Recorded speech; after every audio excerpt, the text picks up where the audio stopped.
Subscribe to our YouTube channel, Masala TV Recipes. सबसे पहले fruit कंपोट के लिए यहाँ पे हमने एक पैन ले लिया, इसमें तकरीबन 4 कप यानी 1 लीटर के लगभग दूध शामिल कर दिया।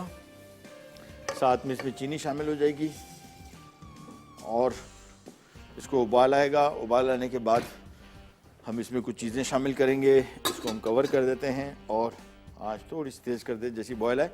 और ये 2 पैकेट इसमें हम शामिल करेंगे ताकि ज़रा कड़ाके का ये कोकोनट का टेस्ट इसमें आए। ये नहीं, दोनों साइड शामिल करने के बाद इसको मिक्स करेंगे। विस्क लेके सबसे पहले इसको मिक्स कर लेते हैं। ये आ गया इसको उबाल। अब इसमें हमने शामिल करना है कॉर्नफ्लावर, पानी में मिक्स किया हुआ, और मिक्स करते जाएंगे और मिलाते जाएंगे। थोड़ा सा गाढ़ा हो जाए, थोड़ी देर के लिए पकाएंगे, 4-5 मिनट। कि अगर आपने इसको तेज़ आंच में पकाया नीचे जल जाता है, ठीक है। लिहाजा इसको धीमी आंच और मिक्स करते रहें। बस 3 से 4 मिनट इसको पकाएंगे। इसके बाद इसको उतारेंगे, फ्रिज में रखेंगे। जब ये ठंडा होगा थोड़ा सा और गाढ़ा होगा। अभी मैं इसको आपको गाढ़ापन दिखा दूँ ताकि आपको आइडिया हो जाए कि इससे ज़्यादा गाढ़ा नहीं करने देंगे। ये भी ठंडा होने के बाद मज़ीद गाढ़ा होगा। और इसको हमने ठंडा इस वजह से करना है कि इसके अंदर हमने फ्रूट शामिल करना है। टिन का फ्रूट शामिल कर रहे हैं। आप अगर ताज़ा फल शामिल करना चाह रहे हैं तो इसमें नरम फल, जिसमें केला, चीकू, चेरी, ये सारे जो नरम फल है, आड़ू, ये सारे इसमें शामिल हो सकते हैं। ये पक गया, इसको मैंने एक बाउल में निकाला और ये बाउल सीधा चला जाएगा फ्रिज में। कोकोनट फ्रूट कंपोट, ये इसका कस्टर्ड रेडी हो गया। ये इसमें शामिल किया इसको। सबसे पहले इसकी बेस में हम थोड़ा सा ये मिक्स डालेंगे। इसकी प्रेजेंटेशन बहुत important.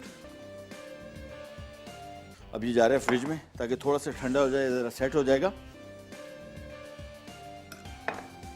Mix fruit cocktail sir मैंने आपको बताया, ये हम इसमें डाल देंगे।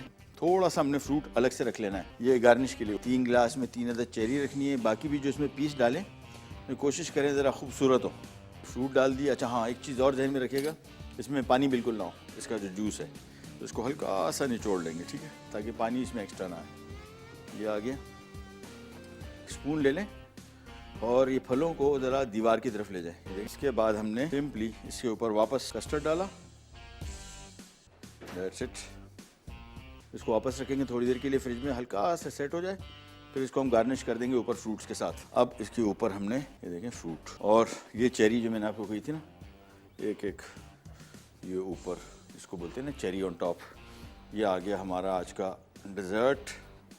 इसको कर दिया सर्व।